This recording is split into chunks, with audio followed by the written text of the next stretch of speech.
और ये मैं मतलब शायद ये जो हमारे पूज्य इंद्रेश जी महाराज जी भी हैं, इनके मुख से भी सुना था किसी कथा में कि इन्होंने बोला था कि डायरेक्ट हमें राधा रानी का नाम नहीं लेना चाहिए।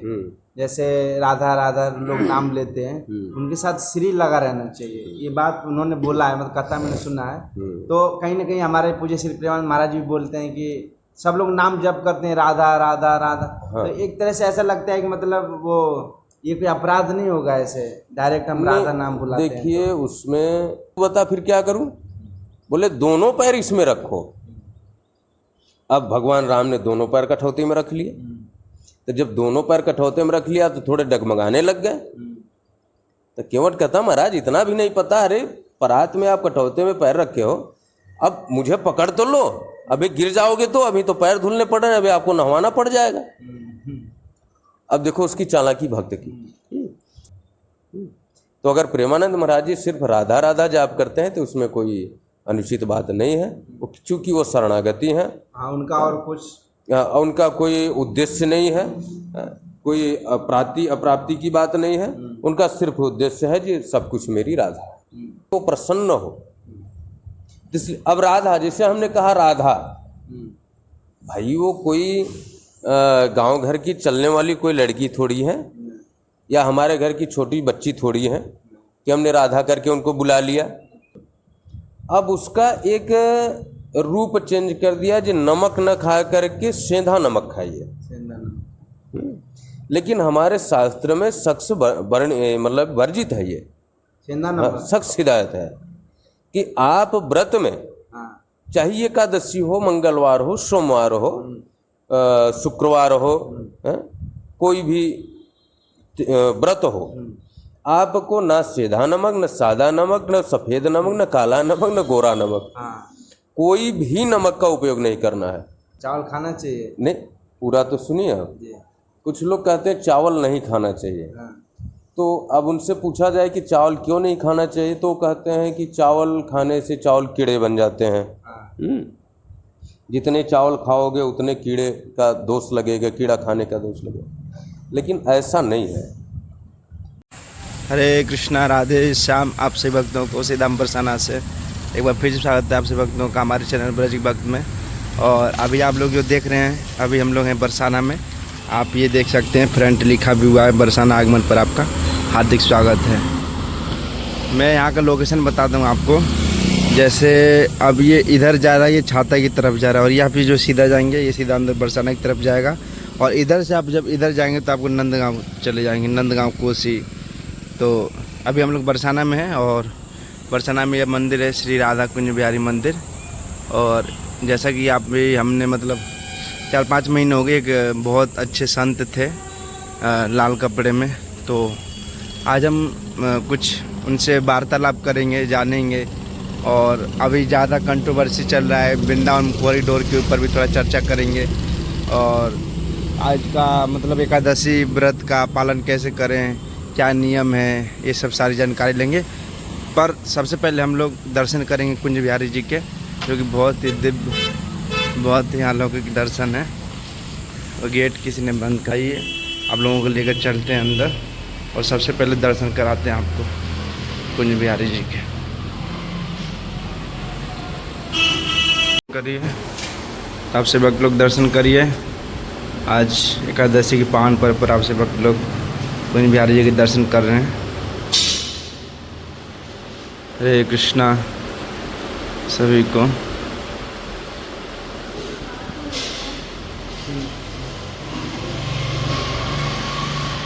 और यहाँ पर सबसे आपसे भक्तों को एक चीज़ और मैं बताना चाहूँगा। जैसे आप लोग सीधा बरसाना में भंडारा वगैरह, साधु संतों का सेवा अगर कराना चाहते हैं तो आप लोग यहाँ पर बहुत अच्छे से करा सकते हैं, क्योंकि यहाँ पर भक्तों के लिए बहुत अच्छी सुविधा है। हॉल है नीचे, आप आराम से यहाँ पर ऐसे चटाई बिछ, क्योंकि यहाँ पर हुआ भी है पहले कई बार, 2-3 बार भंडारा हो चुका है, तो आप लोग यहाँ करा सकते हैं। जो भी जिस भक्त के अंदर मतलब राधा रानी प्रेरणा दे, जो भक्त लोग संतों का भंडारा कराना चाहें, या राशन वितरण कराना चाहें, या फिर कोई और सेवा जो भी कराना चाहें, ठाकुर जी की सेवा करना चाहें, तो बहुत अच्छे से यहाँ पर कर सकते हैं। और आप लोग यहाँ कभी रुकने के लिए भी आए तो यहाँ पर रुकने का, रहने का, ई रिक्शे का, सब चीज़ का व्यवस्था है यहाँ पे। तो आप लोग अगर कभी भी आते हैं तो नीचे दिए गए नंबर पर संपर्क करिए और आपसे भक्त लोग जो भी हो सके आप लोग आइए, जितना हो सके आप लोग। और कोई आए तो उनको भी आप लोग यहाँ का लोकेशन बता सकते हैं, वीडियो के माध्यम से वीडियो शेयर कर सकते हैं।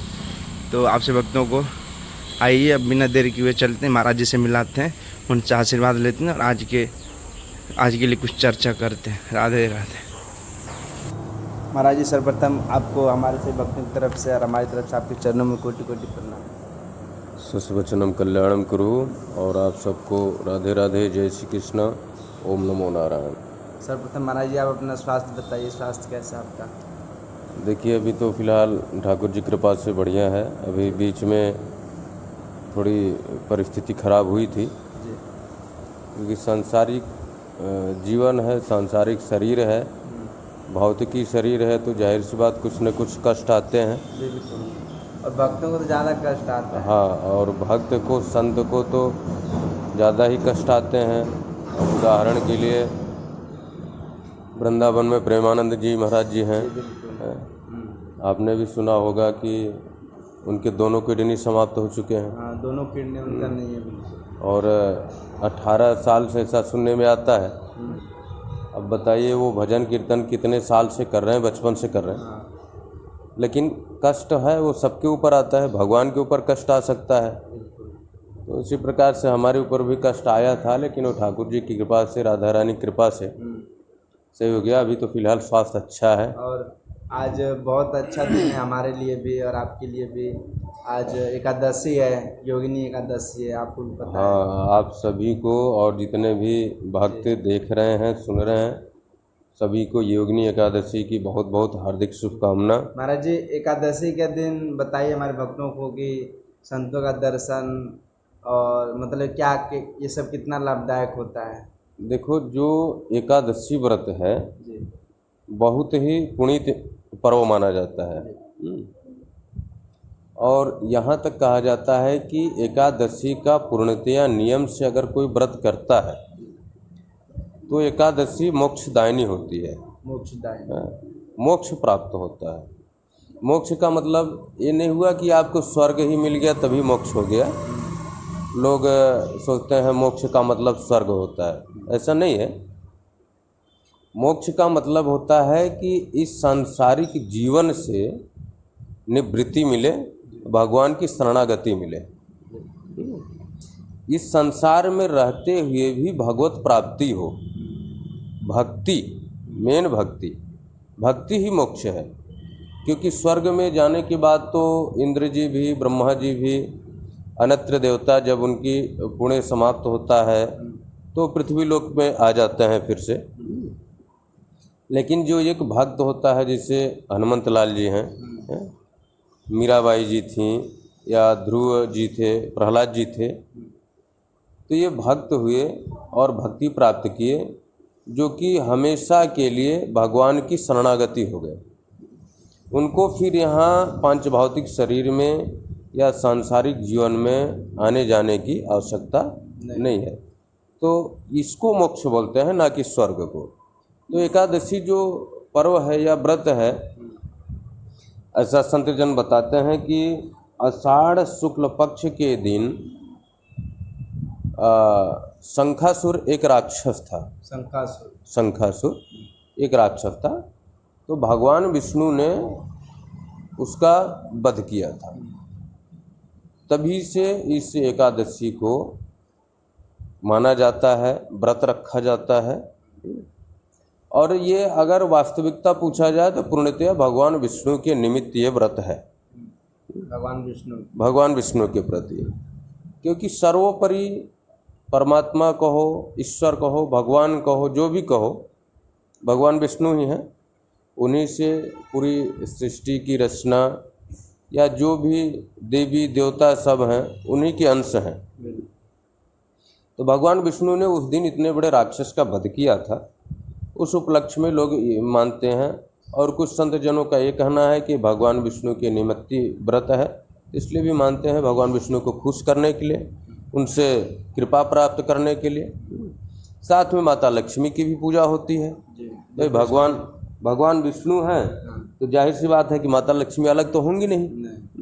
तो भगवान विष्णु के साथ माता लक्ष्मी जी की पूजा होती है। अब भगवान विष्णु तो मोक्ष देते हैं, भगवान विष्णु से मोक्ष प्राप्त होता है। माता लक्ष्मी जो है वो हमारे जैसे दैनिक क्रिया है, दैनिक जीवन है, सांसारिक जीवन में, तो हमें लक्ष्मी की भी आवश्यकता पड़ती है। बिना अर्थ के तो कोई काम है नहीं। अर्थ धर्म काम मोक्ष चारों की जरूरी है। ये तो चारों पैर हैं, ये चारों पैर हैं। तो अर्थ के रूप में माता लक्ष्मी हमें सहायता प्रदान करती हैं, जिससे हमारे दैनिक जीवन में, हमारे सांसारिक जीवन में सुगमता आती है। हम किसी भी कार्य को करने में सक्षम होते हैं। इसलिए इन लोगों एकादशी का व्रत हाँ, इसलिए। और दूसरी बात यह है कि कुछ लोग कहते हैं एकादशी के दिन चावल नहीं खाना चाहिए। एक नया विषय है ये। चावल खाना चाहिए? नहीं, पूरा तो सुनिए आप। कुछ लोग कहते हैं चावल नहीं खाना चाहिए। तो अब उनसे पूछा जाए कि चावल क्यों नहीं खाना चाहिए, तो कहते हैं कि चावल खाने से चावल कीड़े बन जाते हैं। जितने चावल खाओगे उतने कीड़े का दोष लगेगा, कीड़ा खाने का दोष लगेगा। लेकिन ऐसा नहीं है। चावल, ऐसा आप पहली बार बोल रहे हैं? हाँ, इसीलिए बोल रहा हूँ कि काफ़ी लोग सुन रहे हैं, देख रहे हैं, तो उनको भी ये पता लगे।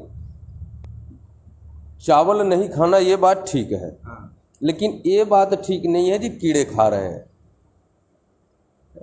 उस दिन विशेषकर ये है, पुराणों में भी ऐसा वर्णन आया है कि चावल इसलिए नहीं खाया जाता जैसे हम किसी को अपना सब कुछ मानते हैं। उदाहरण के लिए, जैसे हम गुरु बनाते हैं, तो गुरु हमारा ईश्वर होता है, भगवान होता है, भगवत स्वरूप गुरु होते हैं। कहीं कहीं तो भगवान से भी बढ़कर के गुरु की महिमा बताया गया। लेकिन जैसे गुरु हम बनाते हैं तो गुरु के लिए हम कोई ना कोई एक फल छोड़ते हैं। ये आज से गुरु के नाम पे ये फल मैं छोड़ रहा हूँ, ये फल नहीं खाऊंगा, ये गुरु का फल है। या कोई ना कोई अन्न छोड़ते हैं, जी आज से अन्न नहीं खा, मतलब 7 चीज छोड़ी जाती है। 7 चीज? हाँ जी, ये गुरु के नाम से है, इसका ग्रहण मैं या इसका कोई भी उपयोग मैं नहीं करूँगा, ये गुरु के लिए समर्पित है। तो उसी प्रकार से एकादशी के दिन हम भगवान विष्णु के निमित्त चावल को समर्पित करते हैं कि मैं आज के दिन चावल को भगवान को समर्पित करता हूँ। चावल आज मैं नहीं खाऊंगा, ये सिर्फ भगवान खा सकते हैं, मैं नहीं खाऊंगा यार। तो भगवान को समर्पित किया जाता है। ऐसा नहीं कि खाने से कीड़े खाने का दोष लगेगा, ऐसा नहीं। वो भगवान को समर्पित कर दिया। अब जाहिर सी बात, हमने आपको कोई चीज़ दे दिया, अब उसको मैं फिर खाऊंगा तो दोष तो लगेगा, क्योंकि मैंने आपको दे दिया। सिर्फ एकादशी के दिन नहीं होता है कि कभी नहीं होता है? नहीं, एकादशी, सिर्फ एकादशी। तो ये भगवान विष्णु के निमित्त वो समर्पित किया जाता है। और भगवान विष्णु उससे प्रसन्न होते हैं जी, चलो हमारे लिए भाई, मान लो हमारा प्रिय भोजन चावल है, आपका प्रिय भोजन चावल है, अब हम अपनी प्रिय वस्तु किसी को समर्पित कर रहे हैं, तो आगे वाला जो भी होगा वो सोचेगा देखो हमें कितना मानता है, मुझसे कितना प्रेम करता है कि अपनी प्रिय वस्तु हमारे लिए समर्पित कर रहा है। तो भगवान प्रसन्न होते हैं। इसलिए चावल एकादशी के दिन नहीं खाना चाहिए। और दूसरी बात, आज एकादशी है, ये बात सबको जाननी चाहिए। मैंने देखा, ब्रज में भी देखा और पूरे भारत में भ्रमण होता रहता है मेरा, तो मैंने देखा बहुत सारे लोग व्रत के दिन खीर है, मखाना है, फल है, जूस है, अन्यत्र चीजें खाते हैं। मतलब भर पेट जितना, मतलब अन्य दिन नहीं खाए उससे ज्यादा एकादशी के दिन खाएंगे। अन्य दिन जितना नहीं खाएंगे उससे 4 गुना एकादशी के दिन खाएंगे। बिल्कुल, इसमें कोई शक नहीं है। और दूसरी बात, यहाँ तक तो चलो एक सीमित मात्रा में है, अब उसका एक रूप चेंज कर दिया जो नमक न खा करके सेंधा नमक खाइए। लेकिन हमारे शास्त्र में सख्त मतलब वर्जित है, ये सख्त हिदायत है कि आप व्रत में, चाहिए एकादशी हो, मंगलवार हो, सोमवार हो, शुक्रवार हो, कोई भी व्रत हो, आपको ना सेधा नमक, न सादा नमक, न सफ़ेद नमक, न काला नमक, न गोरा नमक, कोई भी नमक का उपयोग नहीं करना है। अगर आप इस नमक का उपयोग करते हैं तो आपको दोष नहीं, लगेगा। ये बात मैंने भी देखा है। मंगलवार को जो हनुमान जी का व्रत रखते हैं वो नमक का चीज नहीं खाते हैं। मैं स्वयं व्रत रखता हूँ। हाँ, नमक, एक हमारे यहाँ प्रभु जी भी रहते थे, संत हैं वो भी, वो नमक नहीं लेते थे। वो मतलब आलू भी खाते थे बिना वैसे ही, बिना नमक के। गुड़ से खा सकते हैं, चीनी से खा सकते हैं, दूध से खा सकते हैं, लेकिन अब ये नहीं कि आप ये सादा नमक नहीं खाए, अच्छा खासा सेंधा नमक के खा लिया। बात तो वही हो गई, नमक तो नमक, टेस्ट तो वही है, टेस्ट वही है। अब उसमें ये लोगों ने अपने सुविधा अनुसार बना दिया। व्रत है भैया, व्रत है। अब व्रत हो, आप 1 किलो सेव संतरा खा लिए, आधा किलो खीर खा लिए, कुट्टू की पूड़ी खा लिए, पकौड़ी खा लिए, काहे का व्रत हो? ये कोई व्रत नहीं है। यही बात हमने विनोद बिहारी दास महाराज जी जो हमारे बरसाने के, उनसे मैंने पूछा था, बहुत पहले मैंने पूछा था। वो तो निर्जला रहते हैं वो सब वहाँ। हाँ, एकादशी निर्जला ही रहना चाहिए। यहाँ तक कि उसमें यह है कि आप निर्जला व्रत रहिए। हाँ, अगर आप बीमार हैं या परिस्थिति सही नहीं है या आप दिन भर नहीं रह सकते तो थाली में पानी रख लीजिए, परात में पानी रख लीजिए, उसमें तुलसी दल डालिए, तुलसी पत्र डालिए, गोमुखी होकर के जल धारण कर लीजिए। इस प्रकार से आप उसको धारण कर सकते हैं। जल ना तो भोजन होता है ना तो पानी होता है, एक तरीके से वो शरीर को चलाने का एक पदार्थ है। तो जल में दोष नहीं होता, लेकिन गोमुखी होकर के। तो विनोद बिहारी दास महाराज जी से मैंने बहुत पहले पूछा था। ये हमने ऐसे बैठे थे, उनके यहाँ कीर्तन बहुत दिन हमने किया, अभी भी मिलते हैं। तो मैंने ऐसे चर्चा चला तो मैंने पूछा इनकी, बाबा एक बात बताइए, क्या किसी भी व्रत में नमक का प्रयोग हो सकता है? कोई भी नमक हो? उन्होंने स्पष्ट कहा, बेटा चाहे सादा नमक हो या सेधा नमक हो, किसी भी नमक का व्रत में उपयोग नहीं होना चाहिए। और जो नमक खा रहा है वो अपने व्रत को भंग कर रहा है, कोई पुण्य नहीं मिलेगा, उससे दोष ऊपर से लगेगा। विनोद बिहारी दास महाराज जी ने बताया। यही बात प्रेमानंद महाराज जी ने अभी हाल में किसी ने पूछा था तो उन्होंने बताया, मैंने वीडियो में देखा था। और यही बात मलुक पीठाधीश्वर हैं राजेंद्र दास महाराज जी, उनसे भी किसी ने प्रश्न किया था कि महाराज कोई नमक चल सकता है क्या? तो उन्होंने भी कहा नहीं, व्रत में कोई भी नमक नहीं चलना चाहिए। अगर वो चलता है तो अनर्थ है, एक तरीके से धर्म का खंडन। व्रत का मतलब ये थोड़ी है कि मतलब खाओ, वो व्रत तो हम इसलिए रखते हैं ना। अच्छा, देखो, ये आज से व्रत नहीं चल रहा है, ये पूर्वा काल से चला रहा है, प्राचीन काल से चला रहा है। तो उसकी 2 विधि थी, या उससे 2 मनुष्य को लाभ था, जीव को लाभ था। पहला ये था कि हम ईश्वर के प्रति समर्पित हैं। व्रत के दिन का ये नियम होता है कि आप जिस दिन व्रत हो उस दिन आप एक स्थान पे बैठिए, सुबह 4 बजे स्नान ध्यान करके बैठ जाइए, और आप जिस भगवान को मानते हो, जिस परमात्मा को मानते हो, उनके नाम का जाप करिए। चाहे जो जिनका आराध्य है अपना। हाँ, चाहे कर से, हाथ के माला से, या माला से, रुद्राक्ष के हो गया, तुलसी का हो गया, जो भी है, आप उस अपने परमात्मा के नाम का जाप करिए। और वो कब तक चलेगा? आज 4 बजे भोर बैठे हैं तो कल 4 बजे भोर तक चलेगा। 24 घंटे का नियम। ऐसा नहीं कि शाम 10-11 बज गया तो आप भोजन कर लिए। 24 घंटे का व्रत जाप करते रहिए। उसके बीच में कोई अगर परिस्थिति बन गई तो थोड़ी देर के लिए आप लघु शंका वगैरह के लिए उठ सकते हैं, फिर पवित्र धारण करके फिर आप बैठिए। इस प्रकार से व्रत का नियम होना चाहिए। ऐसा नहीं कि आप व्रत हैं और नशापत्ती भी कर रहे हैं, गाली गलौज भी कर रहे हैं, आपके पैर के नीचे आके जीव जंतु भी मर रहे हैं, लड़ाई झगड़ा भी कर रहे हैं, ज़्यादा घूम भी नहीं सकते हैं व्रत में। नहीं, बिल्कुल नहीं। उस दिन आपसे कोई भी ऐसा अनिष्ट कार्य नहीं होना चाहिए जिससे किसी को जरा सा भी दुख हो, अर्थात चींटी भी पैर के नीचे नहीं आनी चाहिए। व्रत का है नियम है। चलो, आप सांसारिक जीवन में हो, गृहस्थ जीवन में है, कुछ दैनिक क्रियाएं आपके लिए जरूरी हैं, तो उसमें ये कर सकते हो कि आप मौनम व्रतम, मन के द्वारा हमेशा उस परमात्मा का जाप करते रहिए।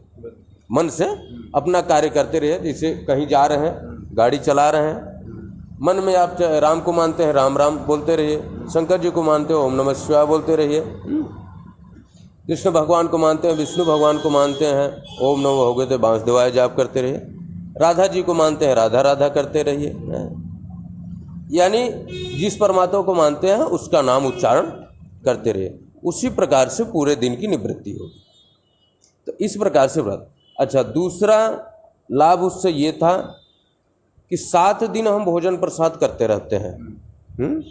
7 दिन में 1 दिन व्रत कोई रख लेते हैं, या महीने में या 15 दिन में एकादशी का व्रत रख लेते हैं। तो जैसे 14 दिन हम भोजन कर रहे हैं, सारी शरीर की क्रियाएं हो रही हैं, तो 1 दिन व्रत इसलिए रखा जाता है जी काफ़ी हमारी ऐसी धमनियां हैं या नसें हैं जो कि कभी कभी ब्लॉक होने की स्थिति में आ जाती हैं। ये वैज्ञानिक कारण है। तो उसमें 1 दिन ही जब आप भोजन नहीं करोगे तो डेली का आपका रूटीन है कि सुबह नाश्ता, दोपहर भोजन, शाम नाश्ता, फिर रात भोजन, शरीर में भरपूर मात्रा में भोजन मिले। जब 1 दिन आपको भोजन नहीं मिलेगा, तो जैसे सुबह आप 9 बजे नाश्ता कर रहे हो, 9 बजे नाश्ता नहीं मिला तो आपके शरीर में थोड़ी तड़फन चालू हो गई, नसें थोड़ी सी तेज हो गई, रक्त की गति तेज हो गई। तो उसमें क्या होता है कि उसी प्रक्रिया से जो धमनियां हैं तेज गति से चलती हैं, ब्लड का संसार अच्छे से शरीर में होता है, जो हमारी नसें ब्लॉकेज होने वाली हैं वो क्लियर हो जाती हैं। ये वैज्ञानिक कारण है। व्रत रहने से 1 दिन हमारे शरीर की काफ़ी ऐसी जो इंद्रिय शिथिल हो रही हैं वो सक्रिय होने लगती हैं। तो हमारा शरीर जो कार्य प्रणाली में धीमी पड़ रहा है वो फिर से रिपीटेशन हो जाता है। ऐसा कहें कि वो फिर से अपना कार्य गति पे अग्रसित हो जाता है। तो एकादशी का ये भी लाभ है। यानी हर तरह से एकादशी व्रत का लाभ है। एक तो भगवान की प्राप्ति, मोक्ष की प्राप्ति, और दूसरे शरीर की कार्यगति में प्रगतिशीलता। तो ये है। अब इस दिन एकादशी के दिन अच्छा व्रत में आप व्रत रहिए, भगवान विष्णु, माता लक्ष्मी का पूजा कीजिए। षोडशोपचार से कर सके तो वैसे ठीक है, नहीं तो यथाशक्ति तथा भक्ति, जितने में है आप उतने में करें। उसी दिन किसी संत को बुलाकर भोजन कराइए, ब्राह्मण को बुलाकर भोजन कराइए। यथाशक्ति उसको 11-21 कुछ न कुछ दे करके उसके चरणों में निवेदित कीजिए, उससे आशीर्वाद लीजिए। क्योंकि उस दिन भगवान विष्णु के निमित्त आप व्रत हैं, और जिसको भोजन कराएंगे उसके द्वारा भगवान विष्णु का आशीर्वाद मिलेगा। कन्याओं को बुला के भोजन कराइए। तो एकादशी का बहुत बड़ा महत्व है, इसकी बहुत बड़ी कथा भी है। तुम जितना बोलेंगे उतना होता है। हाँ महाराज जी, आपने एक बात कही, जैसे अभी मेरे मन में एक खुद प्रश्न आया, और ये मैं मतलब शायद ये जो हमारे पूज्य इंद्रेश जी महाराज जी भी हैं, इनके मुख से भी सुना था किसी कथा में कि इन्होंने बोला था कि डायरेक्ट हमें राधा रानी का नाम नहीं लेना चाहिए। जैसे राधा राधा लोग नाम लेते हैं, उनके साथ श्री लगा रहना चाहिए। ये बात उन्होंने बोला है, मतलब कथा मैंने सुना है। तो कहीं ना कहीं हमारे पूज्य श्री प्रेमानंद महाराज भी बोलते हैं कि सब लोग नाम जप करते हैं राधा राधा राधा। हाँ। तो एक तरह से ऐसा लगता है कि मतलब वो ये कोई अपराध नहीं होगा ऐसे डायरेक्ट हम राधा नाम बुलाते हैं। देखिए, उसमें गौर करने की बात यह है कि राधा हमारी हैं कौन। अगर हम उन्हें माँ मानते हैं, हाँ, तो माँ को भी सम्मान चाहिए होता है। हालांकि माँ ये आकांक्षा नहीं करती कि हमको सम्मान से बेटा बोले। माँ को हम रे भी बोलते हैं, तू भी बोलते हैं, क्योंकि वो मेरी माँ है, जन्म दी है। लेकिन जब बेटा बड़ा हो जाता है तो उसको संस्कार सिखाया जाता है। छोटे से संस्कार सिखाया जाता है। जो बड़ा होके कहीं जाएगा, किसी से बात करेगा, तो उसके बाद का लोग बात करके या सुन के समझ जाते हैं जी इसको संस्कार कैसा मिला हुआ है। तो राधा रानी एक दिव्य शक्ति हैं, भगवान कृष्ण की आह्लादित शक्ति हैं। भगवान श्री कृष्ण जब उनको इतना सम्मान दे सकते हैं, राधा जी करके बोल सकते हैं, श्री राधे बोल सकते हैं, तो हम तो तुच्छ प्राणी हैं ना। तो हमारी मातृशक्ति है वो। अब उनके लिए हम अगर श्री लगाते हैं तो एक तरीके से हम उनको सम्मान कर रहे हैं, उनकी पूजा कर रहे हैं। अभी सामान्य जगत में आप किसी से अगर किसी को नाम लेकर के बुलाओ, कोई पंडित जी हैं तो उनको नाम लेकर के बुलाओ, उनको अच्छा नहीं लगेगा। और उनको अगर आप बोल रहे पंडित जी और कैसे हैं तो प्रसन्न हो जाएंगे वो, हैं। या ठाकुर है, सीधे ठाकुर बोलेंगे तो वहाँ पे वो बोलेंगे देखो इसके अंदर घमंड है। अगर वही बोले और ठाकुर जी कैसे हैं, ठाकुर साहब कैसे हैं, ये सम्मान की शब्द होते हैं। तो उसी प्रकार से राधा रानी जो हैं उनके आगे अगर श्री लगाते हैं, एक तो पूर्ण नाम होता है, किसी भी नाम के पहले श्री लगाना अति आवश्यक होता है, क्योंकि बिना श्री के शक्ति है ही नहीं है। श्री ही वास्तविक शक्ति है। अब बिना शक्ति के शक्तिमान कभी चल नहीं सकता। एक तरीके से श्री ही राधा है, श्री ही राधा है, हाँ, और श्री शक्ति है। अब शक्ति के बगैर शक्तिमान कैसे चलेगा? तो श्री लगाने का मतलब शक्ति के आगे आप सम्मान लगा रहे हैं, तो शक्ति शक्तिमान दोनों एक साथ हो रहे हैं। कृष्ण एक तरीके से अगर कहें तो कृष्ण ही राधा है, राधा ही कृष्ण है, अलग नहीं है। लेकिन फिर भी कृष्ण राधा को ज़्यादा महानता देते हैं, क्योंकि भगवान तो एक ही है, लेकिन उनका अलग अलग स्वरूप है, अलग अलग स्वरूप में अलग अलग कार्य हैं। तो भगवान श्री कृष्ण एक प्रेमामय शक्ति हैं और उनकी आह्लादनी शक्ति राधा जी हैं। तो प्रेम को वो बताते हैं, प्रेम को सिखाते हैं। तो प्रेम में हम किसी को भी जो बोलते हैं तो बड़े सम्मान के भाव से बोलते हैं और इतने प्यारे शब्द में बोलते हैं जो वो प्रसन्न हो। इसलिए अब राधा, जैसे हमने कहा राधा, भाई वो कोई गांव घर की चलने वाली कोई लड़की थोड़ी है, या हमारे घर की छोटी बच्ची थोड़ी है कि हमने राधा करके उनको बुला लिया। कोई काम करने वाली थोड़ी है। अरे वो आह्लादनी शक्ति है, भगवान श्री कृष्ण की प्रेमामयी शक्ति है, दिव्य शक्ति है। तो उनके नाम के आगे स्त्री लगाना अति आवश्यक है और लगाना चाहिए। तो उसमें ये बात आती है, जैसे आप किसी मुद्रा में बैठ गए, पद्मासन में बैठ गए और आपका भाव है राधा जी का शरणागति, ठीक है, तो वहाँ अगर राधा राधा राधा राधा आप जाप कर रहे हैं तो उसमें दोष नहीं है, क्योंकि वहाँ शरणागति का भाव है। वहाँ ये कोई भाव ही नहीं कि राधा हमारी महारानी जी हैं या हमारी बेटी हैं या बहन हैं या हमारी माता है कि पिता है, देवी हैं, ईश्वर है, ये कोई भाव ही नहीं है। वहाँ सिर्फ ये भाव है कि सब कुछ मेरी राधा जी हैं और मैं राधा की सिवा कुछ नहीं जानता। मैं राधा राधा कर बोलूँगा, राधा जी के शरणागति हो जाऊँगा, राधा जी मेरे ऊपर कृपा करेंगी, ठीक है। तो वहाँ भाव शरणागति। लेकिन जैसे आप हमसे कोई बातचीत कर रहा है या कोई और भक्त बात कर रहा है, वो अगर हमसे राधा जी के बारे में बात कर रहा है तो हमारा ये भी होना चाहिए कि हम श्री राधे करके बोले, या अगला व्यक्ति पूछ रहा है तो वो श्री राधे करके पूछे, श्री राधे के बारे में। सिर्फ राधा बोलना अच्छा नहीं है। हालांकि राधा जी इससे नाराज नहीं होंगी, उनके लिए सब बराबर हैं, नाराज नहीं, लेकिन हमारा एक दृष्टिकोण होना चाहिए कि उनको सम्मान के साथ बोले। तो अगर प्रेमानंद महाराज जी सिर्फ राधा राधा जाप करते हैं तो उसमें कोई अनुचित बात नहीं है, क्योंकि वो शरणागति हैं। हाँ, उनका और कुछ उनका कोई उद्देश्य नहीं है, कोई अप्राप्ति की बात नहीं है, उनका सिर्फ उद्देश्य है जी सब कुछ मेरी राधा है। तो इसलिए उनके लिए जाए उनका ये, लेकिन और भी जो लोग बोल रहे हैं तो उनके लिए थोड़ा अपराध होगा। हाँ बिल्कुल अपराध होगा, क्योंकि उसमें देखो एक छोटा सा उदाहरण दूँ आपको। कोई प्राइमरी का बच्चा है, उसको डायरेक्ट डिग्री कॉलेज का प्रोफेसर नहीं बना सकते, बना भी देंगे तो लेक्चर नहीं दे पाएगा। तो अभी हम लोग क्या हैं, एक तरीके से प्राइमरी में भी नहीं है, प्राइमरी एडमिशन भी नहीं हुआ है, छोटे छोटे बच्चे हैं। और प्रेमानंद जी एक प्रोफेसर है, प्रोफेसर के लेवल में, मतलब एक संत की भी एक लेवल होता है।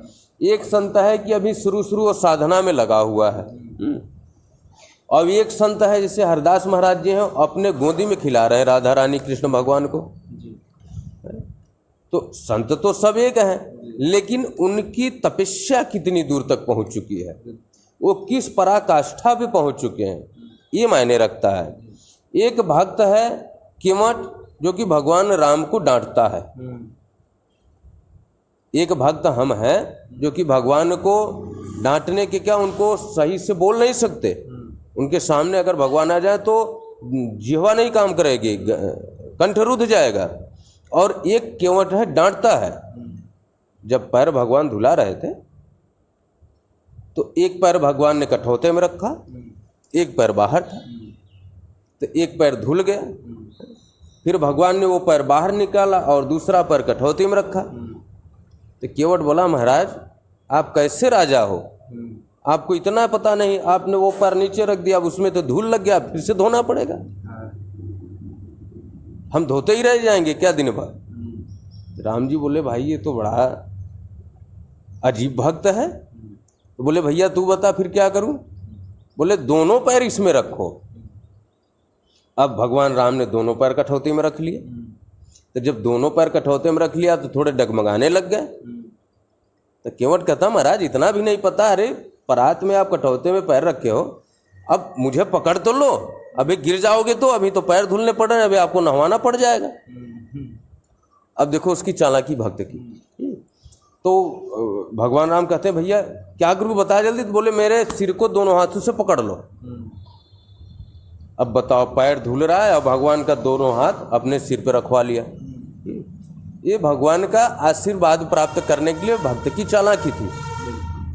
अब वो जो डांट डांट के कह रहा है भगवान वो मानते जा रहे हैं। ये बात लक्ष्मण जी को बुरा लग रहा है, उनको क्रोध आ रहा है। अरे हमने आज तक भगवान राम जी को, प्रभु जी को ऐसे नहीं बोला और ये केवट होके ऐसे बोल रहा है। तो भगवान राम इशारा कर रहे हैं, ये लक्ष्मण लाल जी ये भक्त है, अहम भक्त पराधीनो, मैं इसके अधीन हूँ, ये जो कहेगा मुझे करना पड़ेगा। तो वो जब उनके ऊपर उन्होंने सिर, तो वो मतलब क्या था, वो पहले ऋषि मुनि थे केवट जो आए थे। देखो राम जी की चर्चा में चाहे वो केवट हो, निषाद राज हो, रीछ हो, जामवंत हो, सब कोई न कोई ऋषि मुनि, कोई न कोई देवी देवता गंधर्व थे। ये भगवान ने एक लीला किया है, पहले आने से पहले सबको बोल दिए थे कि भाई हम आने वाले हैं और आप सब लोग चल करके अपने यथास्थान पे विराजित होइए, हमें लीला करना है, आगे के लिए लोग इस चीज़ को देखेंगे, इससे सीखेंगे। ये भगवान की लीला मात्र थी। बाकी जितने भी उसमें पात्र थे वो कोई न कोई देवी देवता ऋषि मुनि पहले से थे, वो सब आए थे, साधारण कोई नहीं था। साधारण कोई नहीं था। अब सोचो, ये होता है भक्त। अब भक्त उस लेवल का हो, जैसे प्रेमानंद महाराज जी हैं, आज कितने साल से तपस्या कर रहे हैं। विनोद बिहारी दास महाराज जी हैं, कितने साल से तपस्या कर रहे हैं। तो ये भगवान को सीधे नाम लेके भी बोल सकते हैं, कोई आपत्ति नहीं है। लेकिन हम जैसे तुच्छ प्राणी जो अभी एक तरीके से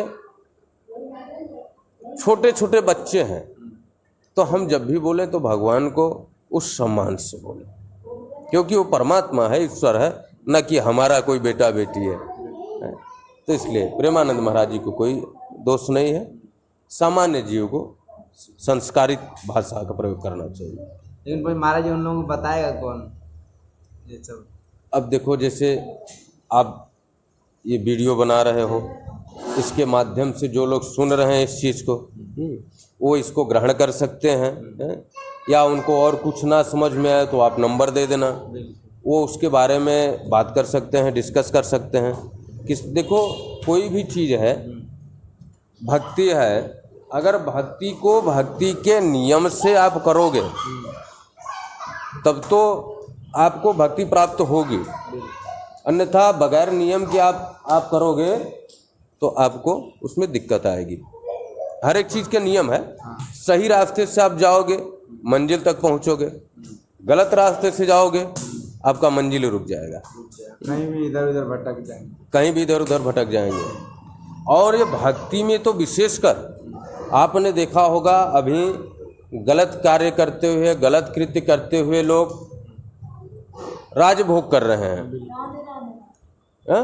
और वहीं पे जो भक्त हैं, भगवान का पूजा पाठ कर रहे हैं, यात्रा कर रहे हैं, उनको देखो अनेक कष्ट आते हैं, बार बार इतने बड़े बड़े कष्ट आते हैं कि वो कभी कभी विचलित हो जाते हैं, सोचते हैं अरे इससे अच्छा तो छोड़ दो इसको।